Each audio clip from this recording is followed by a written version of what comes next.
ধনিয়া পাতা কাঁচা লঙ্কা দিয়ে ডালটাকে বেটে নিয়ে আসলাম বন্ধুরা। আর এখানে নুন চিনি হলুদ লঙ্কা একসাথে দিয়ে দেব।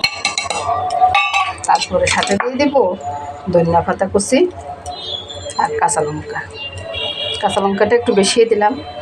আর এই রান্নাটা আমার নিরামিষ হচ্ছে, তাই পেঁয়াজ দিচ্ছি না বন্ধুরা। আপনারা চাইলে পেঁয়াজটা দিতে পারেন, পেঁয়াজটা দিলে বেশি টেস্ট হয়। আর এখানে যদি একটু নারকেল বাটা দেওয়া যায় না, খুব টেস্ট হয়।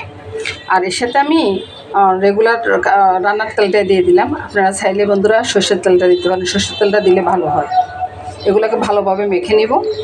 মাখানো হয়ে গেলে কলা পাতা ঢেলে দিলাম। এবার আমি মুড়িয়ে দিব। আমি সুন্দর করে এইভাবে মুড়িয়ে নিলাম বন্ধুরা। এবার পাইপ্যানে একটু হালকা করে তেল দিয়ে দিলাম যেন না আটকে যায়। পান্তা ভাতের সাথে বলুন আর ডাল দিয়ে ভাত মেখে বলুন, সব কিছুর সাথে পাতুড়াটা খুব ভালো লাগে।